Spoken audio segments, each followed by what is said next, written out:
আমার আজকের রেসিপি পেঁয়াজ রসুন ছাড়া নারকেলের দুধ দিয়ে ডিম রান্না। এভাবে ডিম রান্না করলে অনেক বেশি মজা হয়।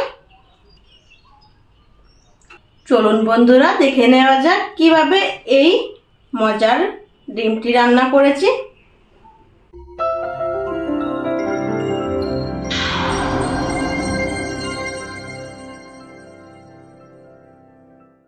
Welcome back to my channel Rupai's kitchen and lifestyle.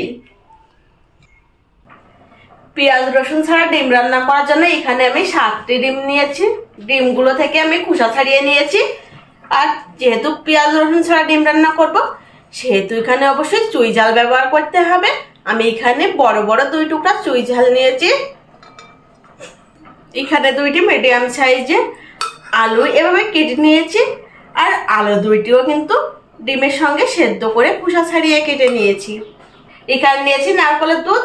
1টি নারকেলের দুধ আমি সম্পূর্ণই নিয়েছি, তবে আপনারা চাইলে অর্ধেক নারকেলের দুধও নিতে পারেন। তাহলে চলুন বন্ধুরা দেখে নেওয়া যাক কিভাবে পেঁয়াজ রসুন ছাড়া নারকেলের দুধ দিয়ে ডিম রান্না করি। প্রথমে চুলার উপর কড়াই বসিয়ে দিয়ে চুলাটা অন করে দিব। কড়াইটা ভালো মতো গরম করে নিয়েছি। এবার অল্প পরিমাণে তেল দিয়ে দিব। খুন্তি দিয়ে তেলটা একটু নেড়ে ছেড়ে দিব। তেলের ভিতরে সামান্য পরিমাণ লবণ দিয়ে দিব, সামান্য পরিমাণ হলুদ গুঁড়া দিয়ে দিব। খুন্তি দিয়ে নেড়ে ছেড়ে একটু মিশিয়ে দিব। খোসা ছাড়িয়ে রাখা ডিমগুলো তেলের ভিতর দিয়ে দিব।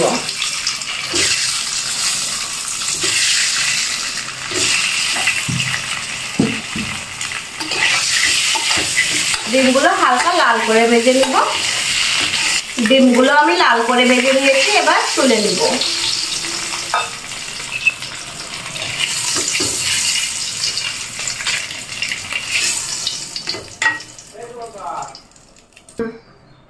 একই তেলের ভিতরে সেদ্ধ করে রাখা আলুগুলো দিয়ে দিব। আলুগুলো হালকা একটু ভেজে নিব। আলুতে এক্সট্রা করে লবণ ও হলুদ দেওয়ার প্রয়োজন নাই।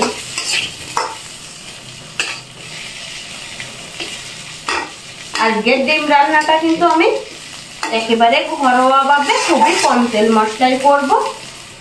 যারা পেঁয়াজ রসুন পছন্দ করেন না তাদের কাছে এভাবে ডিম রান্না করলে বেশি মজার হবে। আর যারা পেঁয়াজ রসুন পছন্দ করেন তাদেরকেও যদি এভাবে ডিম রান্না করে দেওয়া হয় তাহলে অনেক বেশি মজা করে খাবেন।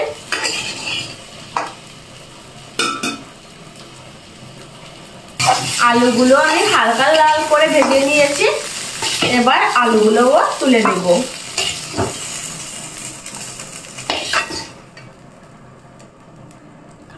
কড়াইয়ে আবারও পর্যাপ্ত পরিমাণে তেল দিয়ে দিব।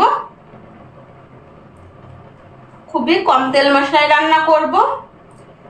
তাছাড়াও এখানে 1টি নারকেলের দুধ নিয়েছি, সেজন্য তেলের পরিমাণটা কম রাখতে হবে। তা না হলে অতিরিক্ত তেল হয়ে যাবে, ডিমের ঝোল খেতে ভালো লাগবে না। তেলটা হালকা একটু গরম হয়ে আসলে সামান্য পরিমাণে গোটা জিরা ফোড়ন দিয়ে দিব। 1টি তেজপাতা 2 টুকরো করে দিয়ে দিব। 2টি এলাচ ও 2টি লং দিয়ে দিব। 2 টুকরো চুই ঝাল দিয়ে দিব। এবার নারকেলের দুধটা দিয়ে দিব।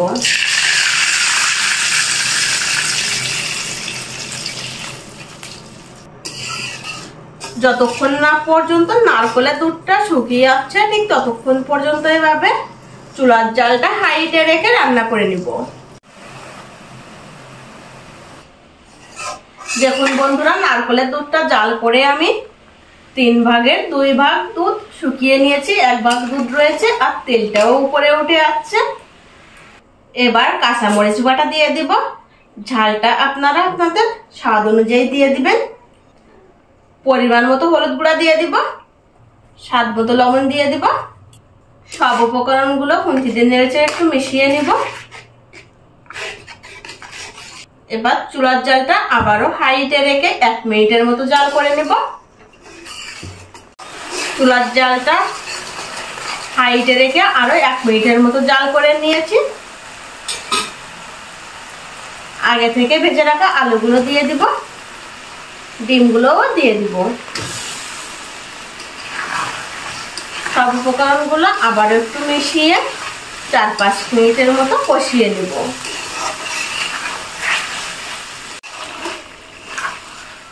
মশলার সঙ্গে ডিমটা আমি আরো 4-5 মিনিট কষিয়ে নিয়েছি। এখন দেখুন সম্পূর্ণ তেলটা উপরে উঠে আসছে। এই পর্যায়ে মনে করতে হবে কষানোটা কমপ্লিট। এবার পর্যাপ্ত পরিমাণে জল দিয়ে দিব। যতক্ষণ না পর্যন্ত জলের ঝোলটা শুকিয়ে গাঢ় হয়ে যাচ্ছে ঠিক ততক্ষণ পর্যন্ত এভাবে রান্না করে নেব। জলের ঝোলটা দেখুন আগের তুলনায় অনেকটা শুকিয়ে আসছে। এর পর্যায়ে আমি চই চাল দুইটা উঠিয়ে একটু থেতো করে দিব।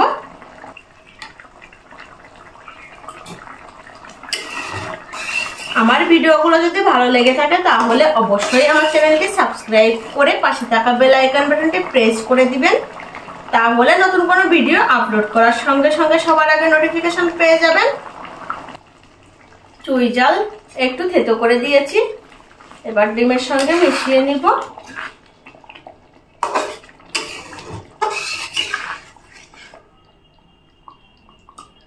চুলার জালটা কিন্তু একেবারে লো রাখতে হবে। 1 চা চামচের মতো ভাজা জিরার গুঁড়া দিয়ে দিব। শুকনো কড়াইয়ে একটু টেলে নিয়েছিলাম জিরাগুলো, তারপর এভাবে গুঁড়া করে নিয়েছি। 1 চা চামচের মতো গরম মশলা গুঁড়া দিয়ে দিব। গরম মশলাগুলোও আমি শুকনো কড়াইয়ে একটু টেলে নিয়ে গুঁড়া করে নিয়েছি। গরম মশলা বলতে দারচিনি, এলাচ ও লং ছিল। এবার মশলাটা ডিমের সঙ্গে একটু মিশিয়ে নিব।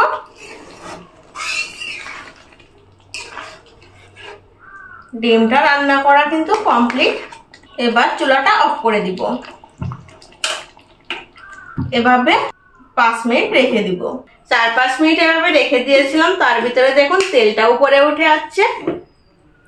কাঁচামরিচ দিয়ে রান্না করেছি, তারপরেও দারুণ একটি কালার আসছে। এবার কড়াই থেকে একটি পাত্রে তরকারিটা নামিয়ে নিব। বাড়িতে একবার হলেও আমার রেসিপি দেখে এভাবে ডিম রান্না করবেন, আশা করছি খুবই ভালো লাগবে।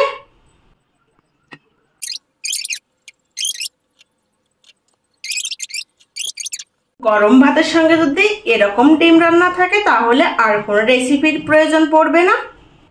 এক রেসিপি দিয়েই 1 থালা ভাত শেষ হয়ে যাবে।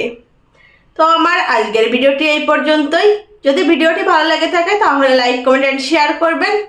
বাই।